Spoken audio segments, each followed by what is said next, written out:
This story is titled, Not Tonight or Any Night, my wife declared, so I redirected my time, attention, and resources.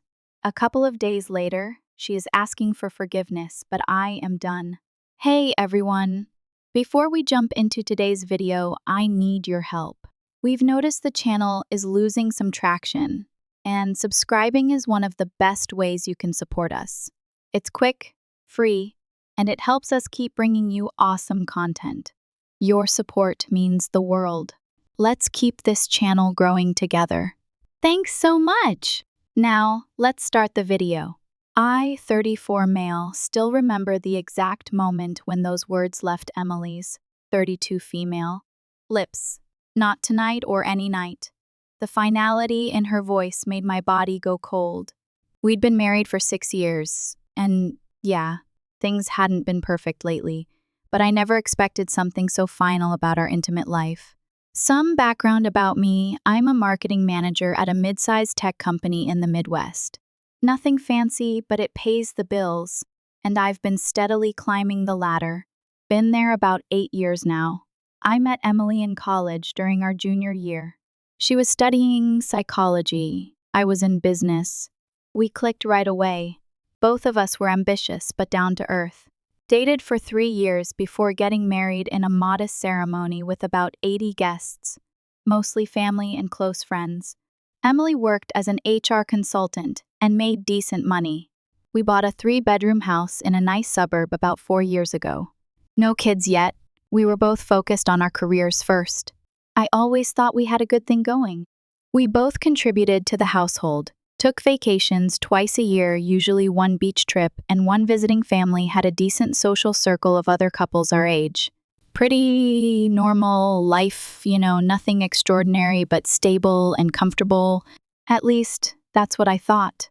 That evening started like any other normal day. I came home from work, tired after a 10-hour day dealing with clients and a presentation that didn't go as well as I'd hoped. I was looking forward to seeing Emily, maybe ordering some takeout, watching a movie, the usual stuff couples do. The moment I walked in, I could tell something was off. She was sitting at the kitchen island, scrolling through her phone with this weird intensity.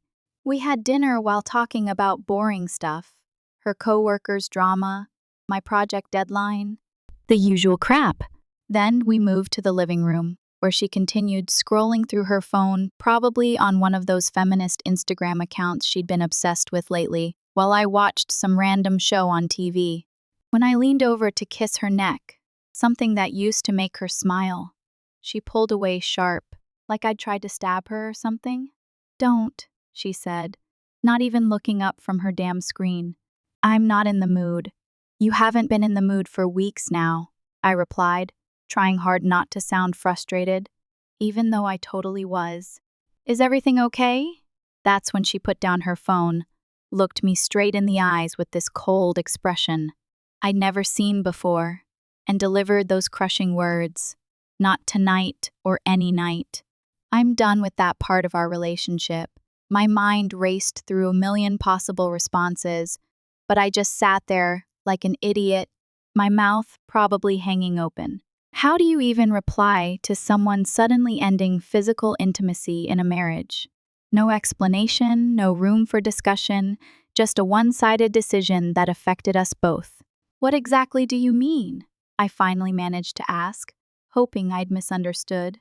"Exactly what I said," she continued, her voice weirdly calm, like she was explaining something to a child.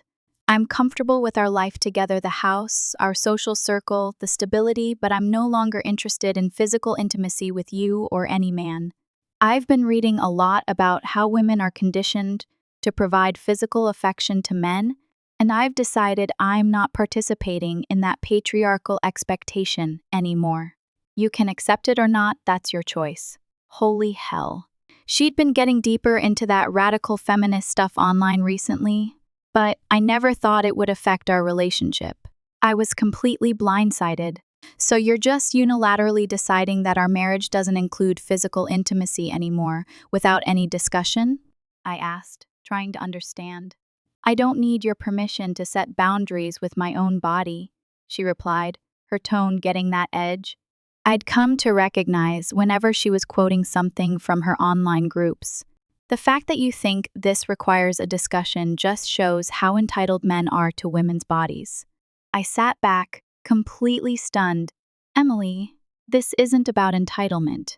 This is about our relationship, about connection and intimacy between partners who supposedly love each other. Love doesn't mean I have to perform physical acts I no longer want to participate in, she countered. When did this change? When did you stop wanting to be with me that way? I asked, genuinely confused. Just 2 months ago, things had seemed normal. She shrugged. It's been building for a while. I've just finally found the courage to vocalize it instead of performing for your benefit. That night, I slept on the couch not because she asked me to, but because I couldn't bear to lie next to someone who had just shattered my understanding of our entire relationship.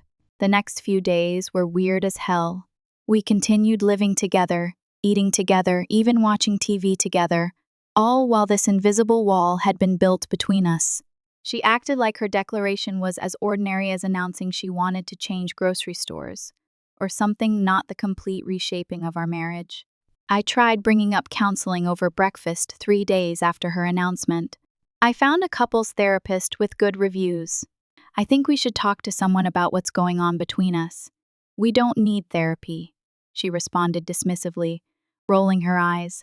There's nothing wrong with me, and I'm not going to be pressured into physical intimacy. I don't want just because society expects it. Maybe you should get therapy for your dependency on female validation. Jesus Christ. Of course, she was right about not being pressured. I would never do that, but her complete unwillingness to even talk about this sudden change left me feeling like I was living with a stranger wearing my wife's face. Everything I said was twisted to make me sound like some kind of oppressor.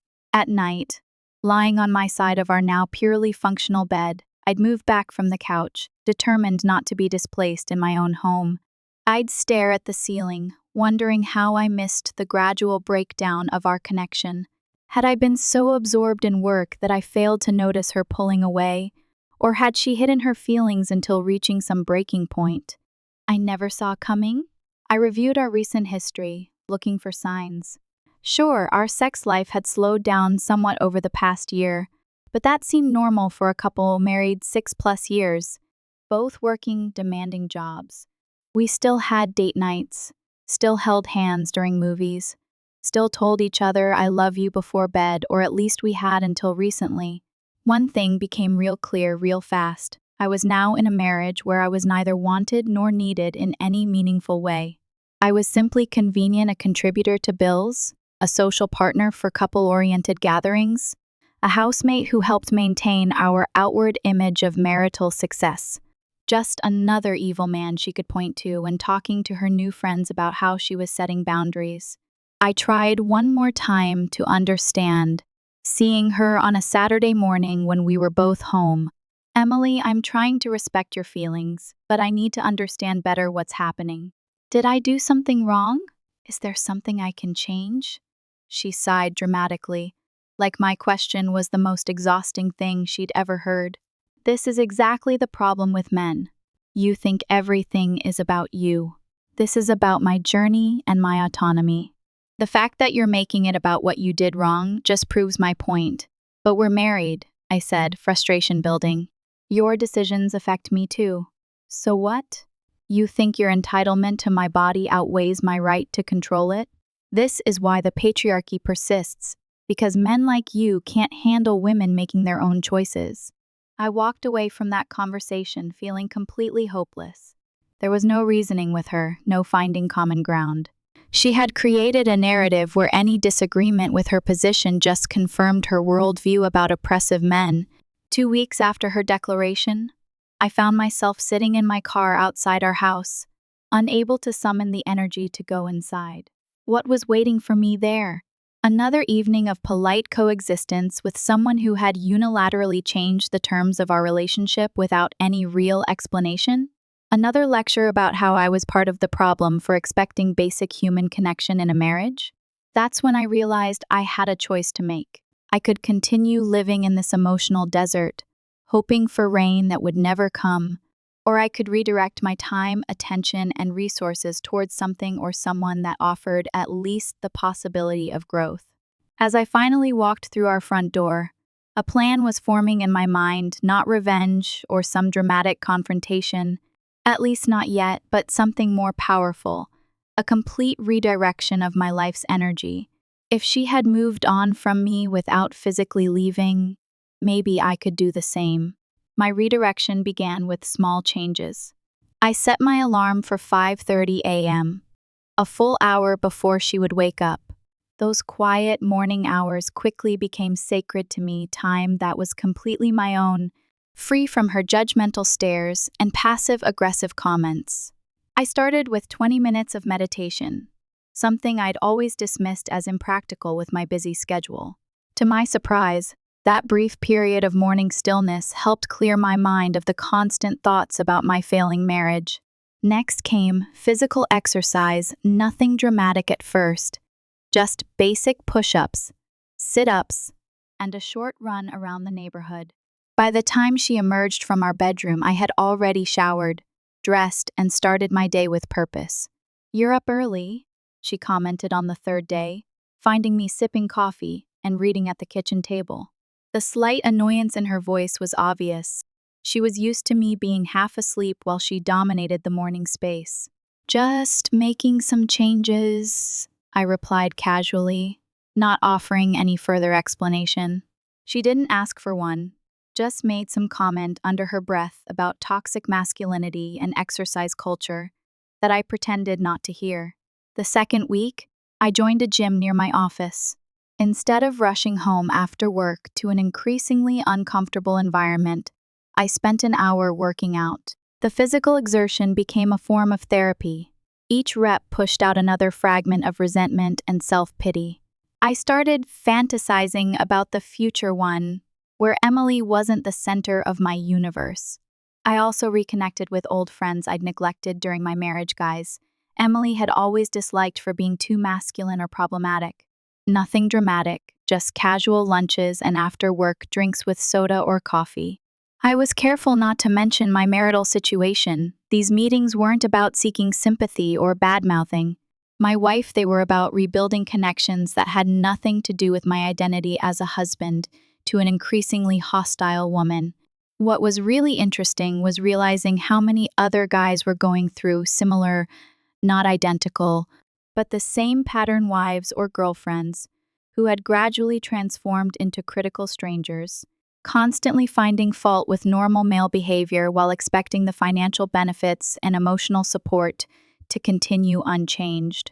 My buddy Chris, 36 male, was dealing with a girlfriend who had suddenly decided that his video gaming hobby was problematic, despite having dated him for 3 years knowing it was his main way to decompress. My college friend Mark, 35 male, couldn't post anything on social media without his wife publicly commenting to correct his thinking on various social issues. "It's like they want us to be both mind readers and punching bags," Chris said during one of our lunch meetups. "You can't win," Mark added. That phrase stuck with me. You can't win not if you keep playing by constantly changing rules you had no say in creating. So maybe the answer was to stop playing altogether and create my own game. I started setting aside money in a separate account. Emily couldn't access nothing dramatic that would affect our household contributions, just redirecting my discretionary spending and slowly building a safety net. If nothing else, it gave me a sense of control in a situation where I felt increasingly powerless. 1 month into my redirection, I caught my reflection in the mirror and barely recognized myself. The daily workouts had started reshaping my body, shoulders broader, stomach flatter. My posture had improved, and the constant tension that had knotted my shoulders for months had eased. But the most significant change was in my eyes. They looked focused, alive in a way they hadn't been since her declaration. I updated my wardrobe next, nothing flashy or desperate, just well-fitted clothes that suited my improving physique and projected confidence. When I wore a new shirt to dinner with friends, several people commented on how good I looked. "You've lost weight, haven't you?" our friend Melissa asked during a dinner party. Just been taking better care of myself, I replied with a smile. Emily noticed too, though she tried to disguise her interest with criticism. "Isn't that shirt a little tight?" she asked one morning as I was getting ready for work. "Seems like you're trying way too hard." Very midlife crisis energy. I just smiled and left without responding, which seemed to annoy her even more. The redirection extended to my finances as well. We always maintained separate accounts alongside our joint one for household expenses. I continued contributing my share to our joint obligations but redirected my discretionary spending. The expensive trip to a women-only retreat in Costa Rica that Emily had been hinting about for our anniversary, that money went instead into a high-yield investment account under only my name. I also invested in a photography workshop, a passion I had abandoned years ago after Emily complained about the time it took away from us. Ironic now, considering her stance. Photography got me outdoors on weekends, hiking to capture landscapes at dawn when the light was perfect. These solo excursions became another form of meditation. Behind the camera, framing each shot, I found a state of flow that allowed me to forget everything else. I invested in decent equipment, nothing outrageous, but a good DSLR camera and a couple of quality lenses. My first few attempts were pretty amateur, but I watched tutorials online and practiced constantly. Soon, I was capturing images I was genuinely proud of. Mountain landscapes bathed in early morning light, close-ups of frost patterns on fallen leaves, dramatic storm clouds gathering over fields. I started posting my work online, connecting with other photographers, and building a small following that appreciated my eye for composition. Some of my photos even started selling as prints through an online marketplace, creating a small but growing side income that went straight into my separate account. "Where have you been going so early on Saturdays?" she asked after several weeks of my new routine, the entitlement in her voice crystal clear. She was used to me being available whenever she wanted. "Taking photographs," I answered simply. "Since when are you into photography?" The accusatory tone, like I needed her permission to have hobbies. "I've always been into it. I just haven't had the time to pursue it until now." Her expression suggested she wanted to ask more but couldn't quite figure out how, or perhaps didn't want to show too much interest in my life after having so deliberately stepped back from it. "Well, I needed help with some things around the house last weekend, but you were nowhere to be found," she complained, typical. No interest in my activities, just how they inconvenienced her. "You could have texted," I replied calmly. "Phone works even in the mountains." "I shouldn't have to text my own husband to get basic help," she snapped. I just shrugged. Things change. Those two words hung in the air between us, and I saw something flicker across her face, the first hint that she was beginning to realize her declaration might have consequences she hadn't anticipated. At work, my renewed focus paid off big time. I approached projects with clarity and confidence that hadn't been there during the months of marital distress. My boss, Rob, 45 male, noticed the change. "Whatever you're doing, keep it up," he said after I successfully landed a major client that had been on the fence for months. "You're on fire lately." The compliment meant more than it should have after months of feeling unwanted at home. Professional recognition filled some of the void, not completely, but enough to keep moving forward. I volunteered for projects that required travel, something I'd avoided in the past, to spend more time with Emily. A 3-day conference in Chicago, a week-long training in Denver, a client meeting in Boston. Each trip was a breath of fresh air. Hotel rooms where I could spread out without judgment. Meals where no one made snide comments about my choices. Conversations with people who didn't view every interaction through an ideological lens. During my Denver trip, I met up with an old college friend, Tom, who had moved there years ago. We hiked in the mountains, and I took some of my best photos yet. When I posted them online, my follower count jumped significantly, and I sold 3 prints within a week. "You know, you could actually turn this into a serious side business," Tom said as we rested at a scenic overlook. "Your eye for composition is really good." His casual encouragement planted a seed in my mind. What if photography wasn't just an escape? What if it could be something more substantial, a potential path to a different future? 3 months into my redirection, I was sleeping better, looking better, and performing better in nearly every aspect of my life except my marriage, which remained this empty shell of formal interactions and parallel existences. The irony wasn't lost on me. In withdrawing her affection, Emily had inadvertently pushed me toward becoming a stronger version of myself. It was like the universe's weird way of compensating. What Emily didn't know was that I'd opened a separate checking account and started routing 50% of my paychecks there, including my performance bonuses. The other 50% was more than enough to cover my share of our joint expenses. I was building my escape fund, dollar by dollar, not that I was planning to leave yet. I wanted to see how this played out first. One evening, as I prepared to leave for a photography meetup, she asked an unexpected question. Are you seeing someone else? The entitlement in her voice was unbelievable. She could end our physical relationship unilaterally, but still expected exclusive access to my time and attention. I paused by the door, camera bag over my shoulder. No, I answered truthfully. Why would you ask that? You've changed, she said, her voice carrying a note I couldn't identify. You're hardly ever home anymore. The hypocrisy of her concern almost made me laugh. I'm just redirecting my time and energy into things that fulfill me, I replied, using her own clinical approach. Isn't that what you've been doing? That's different, she responded, clearly irritated that I'd used her own logic against her.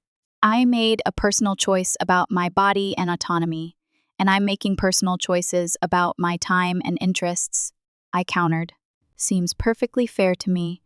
So you're what? Punishing me? She asked, her voice rising slightly. Not at all, I replied. I'm adapting to our new reality. You set a boundary, and I respect that.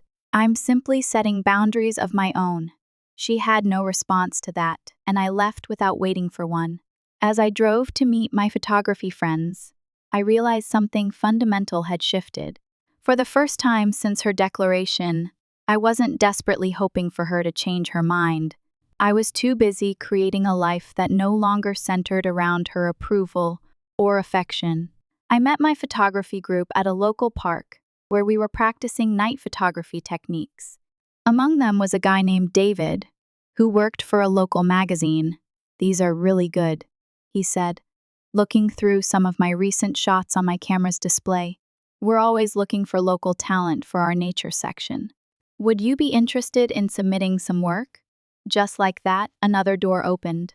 By the time I got home that night, Emily was already in bed, probably annoyed that I hadn't been there to listen to her latest complaints about her coworkers or patriarchal oppression. I didn't care.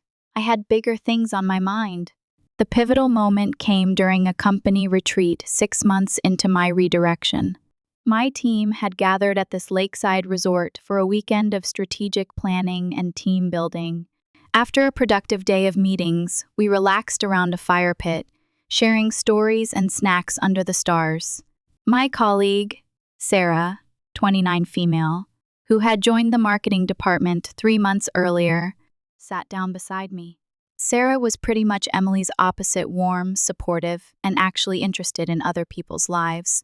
You know, when I first started, everyone told me how lucky I was to be working with you, she said, her voice quiet enough that only I could hear. Really? Why is that? I asked, genuinely curious. They said you'd completely transformed the department's performance. But they also mentioned how much you've changed personally over the past few months. She hesitated, then added, They said you used to be withdrawn, almost sad. That doesn't match the person I've known.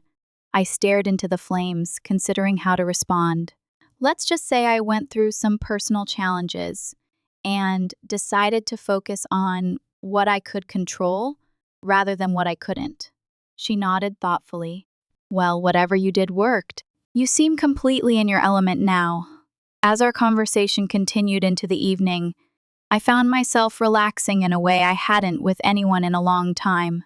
Sarah was intelligent and insightful, with a sharp sense of humor that repeatedly caught me off guard. We discovered shared interests in photography and hiking, and she seemed genuinely impressed when I showed her some of my recent work on my phone. "These are amazing," she said, leaning closer to swipe through the gallery. "You have a real talent. Have you considered showing these professionally?" "Actually, I just started selling some prints online, and a local magazine might feature a few," I replied, surprised at how good it felt to share this part of my life with someone who genuinely seemed to care. "That's fantastic. I'd love to see more of your work sometime," she said, smiling, in a way that made me acutely aware of how long it had been since someone had looked at me with genuine admiration instead of criticism. The warmth of her shoulder against mine sent an unexpected jolt through my system, a stark reminder of how long it had been since I'd experienced even casual physical contact. I carefully shifted away, uncomfortable with my reaction. Despite the situation with Emily, I wasn't going to be that guy who starts something new before ending the old. Later, as the group dispersed to their cabins, Sarah walked alongside me on the path. "Some of us are planning a sunrise hike tomorrow before the meetings start," she mentioned. "You should join. Perfect lighting for those landscape shots you love." I agreed, and the next morning found myself standing atop a ridge with Sarah and 2 other colleagues as the sun painted the sky in brilliant oranges and pinks. I took dozens of photographs but found my lens repeatedly drawn to Sarah's profile against the dramatic backdrop. Sarah represented everything I'd been missing: genuine interest, mutual respect, actual conversation rather than lectures. But I knew I needed to resolve my situation with Emily before even considering anything else. When I returned home Sunday evening, Emily was in the kitchen preparing dinner, something she hadn't done for us in months. The timing was suspicious as hell. "How was the retreat?" she asked, her tone unusually attentive. "Productive," I replied, setting down my bag. "We finalized the strategic plan for next quarter." She nodded, then asked, "I saw some of the photos you posted." "Beautiful location." "It was," I agreed, wondering at her sudden interest. "That woman in some of the pictures, is she on your team?" The question caught me off guard. I hadn't realized Sarah had featured prominently in my uploads. "That's Sarah, our new marketing specialist," I answered neutrally. "She's very pretty," Emily observed, her eyes studying my face. The territorial behavior was rich coming from someone who had explicitly rejected me. I hadn't really noticed, I lied, feeling oddly defensive. "Really? You've taken about a dozen photos with her in them. Seems like you noticed plenty." The accusatory tone was unmistakable. I chose my next words carefully. "She happened to be in the frame during our group activities." "Why are you asking about this? You made it very clear that certain aspects of our relationship are over. You don't get to dictate who I spend time with professionally." She turned back to the stove, clearly annoyed that I wasn't apologizing or explaining myself further. "Just curious about your colleagues, that's all. I have a right to know who my husband spends time with." That was the moment I decided to accelerate my exit plan. The one-sided nature of her expectations had become unbearable. The following week brought more surprises. Emily started initiating conversations, asking about my day, even suggesting we watch shows together. She made dinner several times and didn't even pepper the conversation with her usual ideological commentary. It was like living with a completely different person, or rather, with the person I'd married years ago before she'd transformed into a stranger. I knew exactly what was happening. She was trying to re-establish control, to pull me back into orbit now that she sensed I was drifting away. The realization strengthened my resolve. This wasn't about revenge, it was about self-preservation. 2 key events aligned to create the perfect opportunity for my freedom. First, I received a significant promotion at work with a substantial raise and more travel opportunities. I kept this information to myself, not sharing it with Emily despite her increasingly desperate attempts to engage with me. Second, through my professional network, I learned that Emily's company was planning major layoffs due to a merger. Her department was likely to be hit hard. This wasn't insider trading or anything illegal, just the kind of information that flows through business connections in our mid-sized city. The timing couldn't have been better.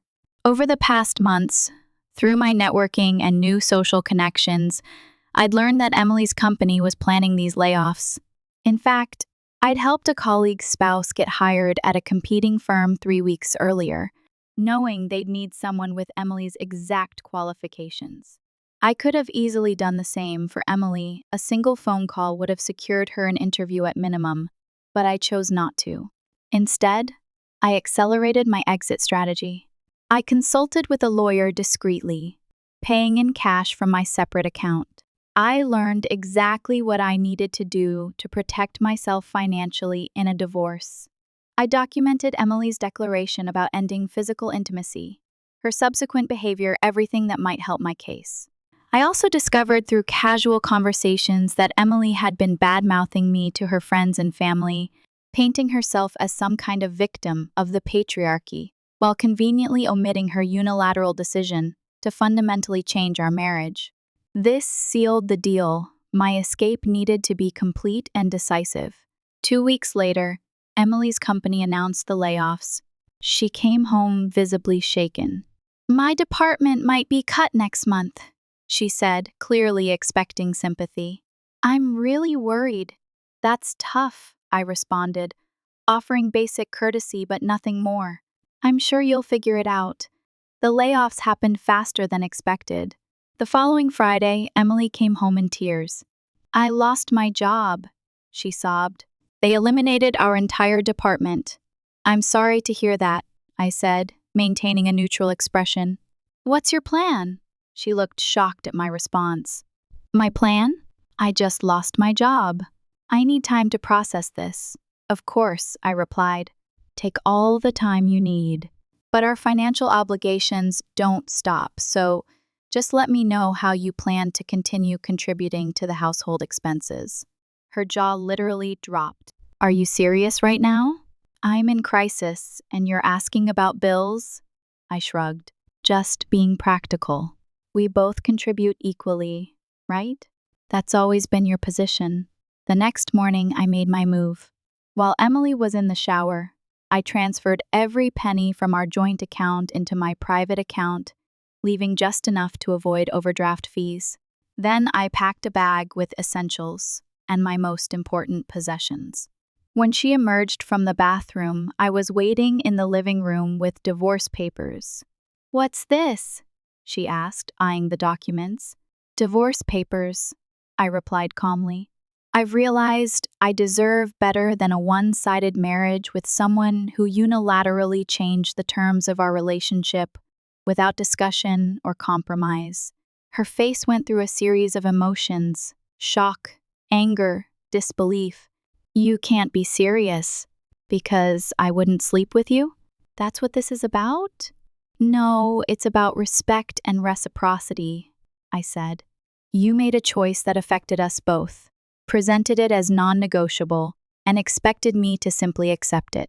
That's not a partnership," she scoffed. "So you're running off with your little work girlfriend? How predictable." "This has nothing to do with Sarah or anyone else. This is about you and me and the broken agreement between us. By the way, I've moved our joint funds into a separate account that you won't have access to until we reach a settlement." Her face paled. "You did what? You can't do that." "I just lost my job. How am I supposed to pay for anything?" "Not my problem," I replied, echoing the same dismissive tone she'd used when ending our physical relationship. "You should have considered the potential consequences before making unilateral decisions about our marriage." "This is financial abuse," she shouted, tears forming in her eyes. "I need that money for basic necessities." "No, this is consequences. And speaking of necessities, the mortgage is due next week. I've calculated your half, it's listed in the documents. I'll expect your payment on time." She started to panic visibly. "Please, you can't do this. I have no income right now. I need time to find a new job. You should have thought about that before declaring not tonight or any night and treating me like an accessory to your life rather than a partner. You wanted independence from patriarchal expectations? Congratulations, you've got it. Complete financial independence too." Over the next week, Emily's behavior changed dramatically. The feminist rhetoric disappeared, replaced by desperate pleas and attempts to renegotiate. She suggested counseling, hinted at reconsidering her stance on intimacy, even tried seduction one night, which I firmly rejected. My lawyer had advised me not to leave the house yet, so we continued living together in increasingly tense circumstances. Emily's friends started calling me, telling me how I was being unfair, how I needed to support my wife in her time of need. I blocked their numbers one by one. Her parents reached out next, suggesting we all meet to discuss the situation. I declined, politely but firmly. "Your daughter made her choice months ago," I told her father over the phone. "I'm simply making mine now." 2 weeks into this standoff, Emily's desperation peaked. She had no job prospects, no access to our joint savings, and bills piling up. She approached me one evening, completely defeated. "Please," she begged, tears streaming down her face. "I need help. I can't do this alone." "That's an interesting perspective," I replied coolly. "Wasn't it you who told me that women don't need men? That marriage is just a patriarchal construct? That physical intimacy with me was something you could unilaterally end without discussion?" "I was wrong," she whispered. "I got caught up in all these ideas without thinking about what they really meant. Please, I'll do anything. We can go to counseling, rebuild our relationship, whatever you want. The problem is, Emily, I don't want that anymore. You showed me who you really are. Someone who views relationships as transactional, who takes what she wants and discards the rest. Now that you need something from me, suddenly you're willing to reconsider everything. That's not love or partnership, that's opportunism." I stood up, gathering my keys. "I'm moving out tomorrow. The divorce papers are ready for your signature. If you contest them, I'm prepared for a legal battle that will drain what little resources you have left. If you sign them as is, I'll provide a one-time payment to help you transition to your new independent life." "You planned this all along," she realized, her voice hollow. "From the moment I said those words, you were planning your exit?" "No," I corrected her. "I planned this from the moment I realized you saw me as disposable. You taught me an important lesson about self-worth, Emily, and for that, I suppose I should thank you." I moved out the next day into a new apartment I'd secretly secured weeks earlier. Emily signed the divorce papers without contest, receiving her settlement payment as promised. I heard through mutual friends that she moved back in with her parents in a different state, her feminist ideals apparently set aside in favor of practical needs. As for me, I continued building my new life, advancing in my career, developing my photography business on the side, maintaining my physical fitness, and yes, eventually starting a genuine relationship with Sarah, who showed me what real partnership looks like. 6 months after my divorce was finalized, my first photography exhibition opened at a local gallery. Among the images on display was a striking landscape taken at dawn on that company retreat the morning I realized I deserved better. The greatest revenge wasn't taking Emily's financial security or even her dignity. It was becoming the man I should have been all along, confident, self-sufficient, and unwilling to accept anything less than a genuine, reciprocal relationship. In trying to diminish me, she inadvertently set me free. Sometimes, Emily still tries to contact me, especially when she's struggling financially. I maintain minimal, business-like communication as needed to finalize any remaining legal matters, but otherwise, I've moved on completely. Our mutual friends eventually learned the full story, and most understood my position, even if they felt I was harsh in my execution. But here's the thing about consequences. They're not harsh or kind. They're just inevitable. Emily chose to destroy the foundation of our marriage while expecting the structure to remain standing. When it collapsed, she was simply experiencing the natural outcome of her own actions. This experience taught me that self-respect isn't selfish, it's essential, and that sometimes the most powerful response to someone who treats you as disposable is to simply agree with them and walk away, not in anger or bitterness, but with the calm certainty that you deserve more than they're willing to give. So, if you're reading this and recognizing your own relationship in my story, know that you have choices. You don't have to accept unilateral changes to your marriage. You don't have to diminish yourself to accommodate someone else's ideology. And most importantly, you don't have to wait for permission to start building a life that fulfills you. The person who tries to change the rules without your input is telling you exactly how much they value your voice in the relationship. Listen to what they're really saying, not just with their words, but with their actions, and then decide if that's enough for you.